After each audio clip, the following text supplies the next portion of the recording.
I have to come on and share this. This is absolute chaos. Henron VBT. I don't even know what's going on anymore.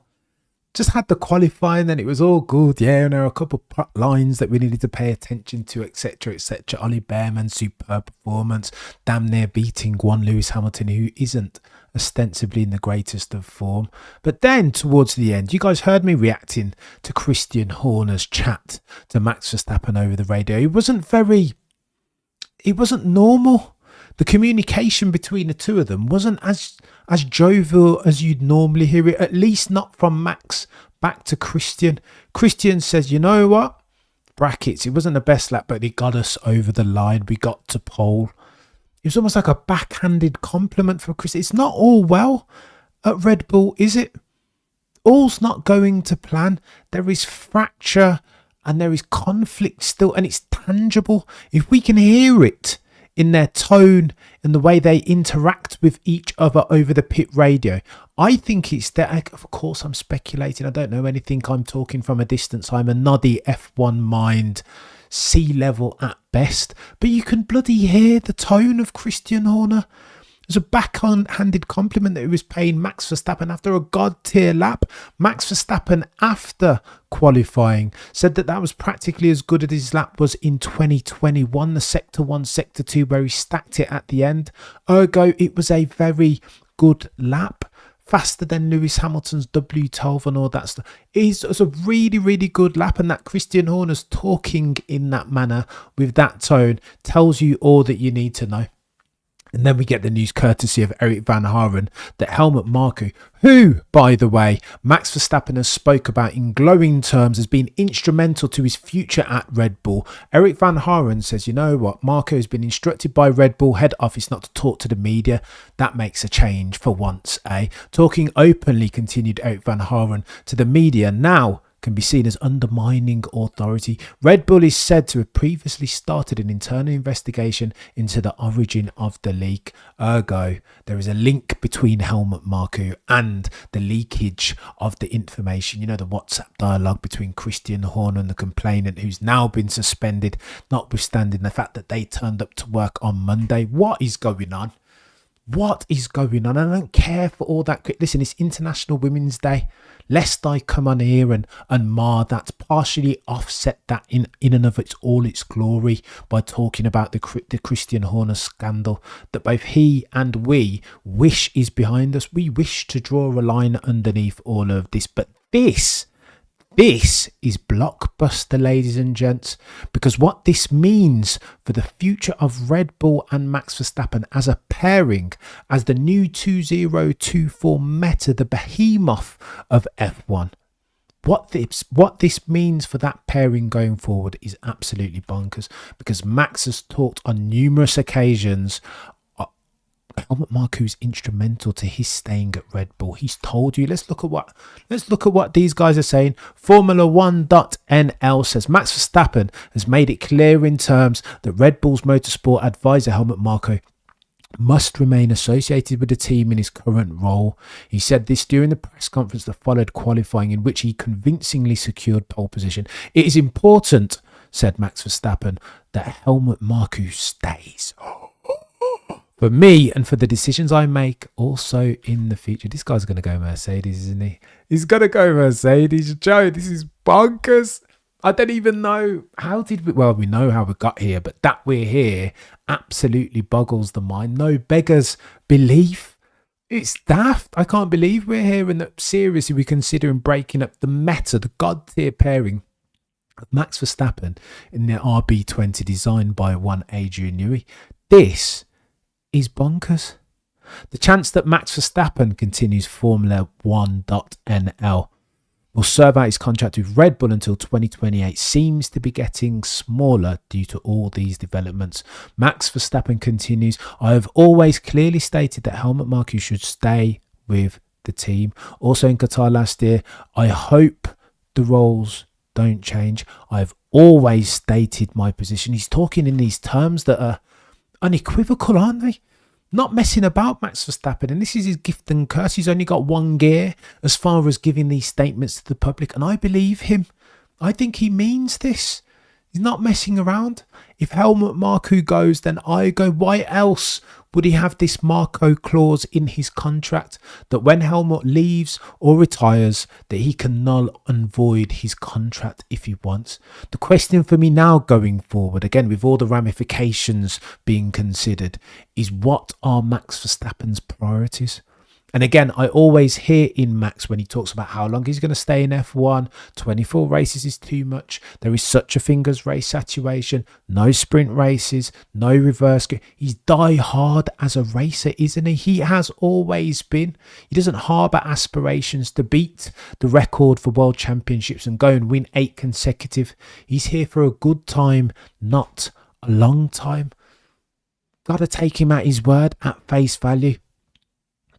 I've always stated, Max Verstappen reiterates, that Helmut Marko should stay with the team, also in Qatar last year. I hope the roles don't change. I've always stated my position. I don't like the option of Helmut leaving. Take him at his word. He's telling you, right? When somebody shows you what they mean and who they are, you better believe them. I cannot continue without help. You can't even express this in more explicit terms if you are Max Verstappen. I read that again.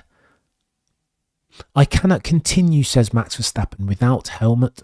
We have grown together over all these years. What's it all about? Look at what Helmut has achieved here with Dietrich Mateschitz, the CEO of Red Bull GmbH, who died last year. You have to deal with that request. And he's in a position to negotiate, right? They've got to listen to him. They have to listen to him. Max Verstappen is that important. He's quicker than him currently on the grid. What, Lewis Hamilton? In this form, you're having a joke, aren't you? Did you see that lap that this dude put in? Did you see the lap that he put in 21? Have you seen the way that this dude has been driving Max Verstappen for the past 36 months, 3 years? Immovable object settings. Good luck beating that dude in equal machinery. That's a challenge that I put out to each and every single one of the other 19 drivers on the grid.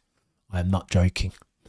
Good luck beating that dude. So where does the negotiation power lie? Who does it sit with? Are you going to tell me it sits with Christian Horner? Well, kind of, because clearly he's on a revenge tour. Now he feels he's emboldened now in his position as Red Bull team principal, because of course he has the backing of the 51% shareholders, the Yavidia family in Thailand. And since he has their backing, he now feels emboldened to go on his revenge tour. Christian Horner, aka the Highlander, he's looking to go out there and take names. Whoever leaked those WhatsApp messages needs to fear for their job going forward, if indeed they do work for Red Bull. And that, of course, is massive speculation. Jos Verstappen, well, it could be, allegedly. Could it be Helmut Marko? I wouldn't be surprised. But again, that speaks to the fact that Red Bull is segmented straight down the line.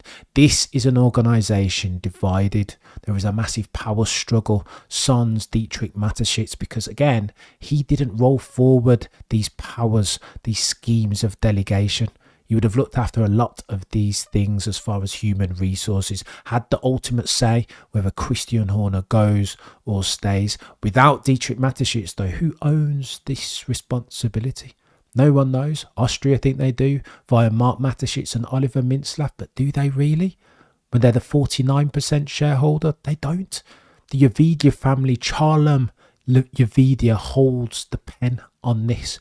That's why, in my humble opinion, speculation and conjecture, Christian Horner is still in situ, more powerful than ever, by the way.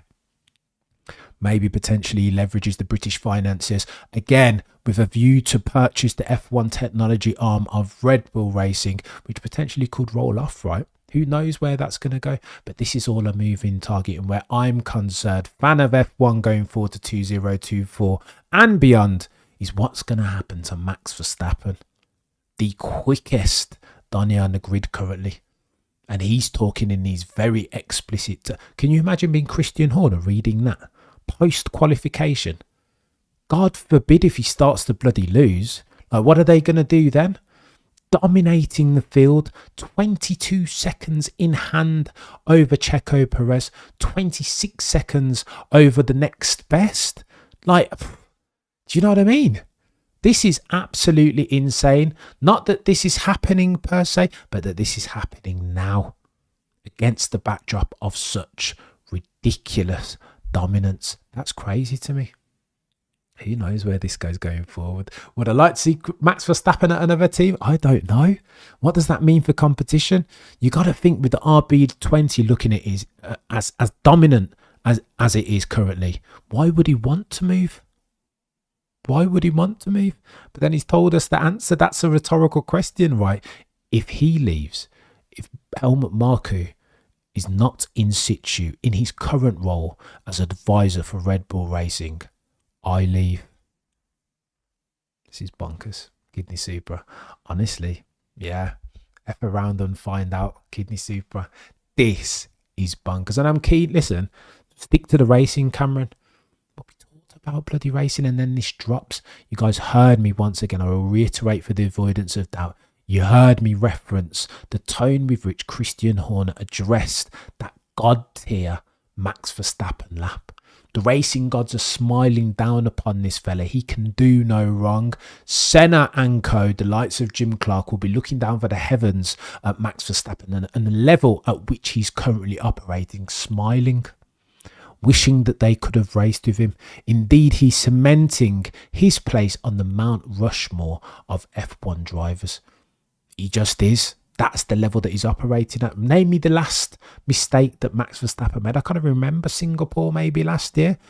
Very, very few and far between. He's at that level, which makes this story all the more juicy going forward. Can you imagine if this dude leaves?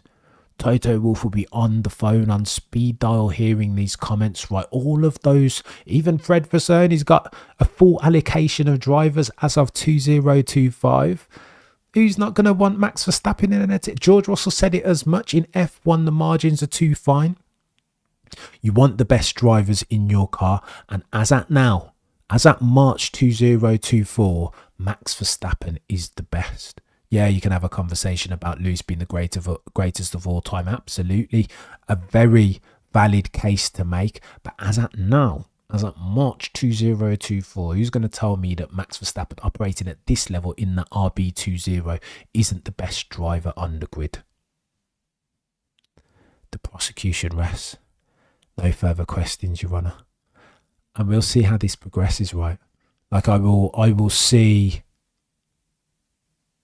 I'm keen. I'm super keen to see how this progresses. We'll watch the world of F1 watches and waits, because I think this is a story very much in progress, and I for one am keen to see how it ends up for not just Max Verstappen but Helmut Marko, Jos Verstappen, and moreover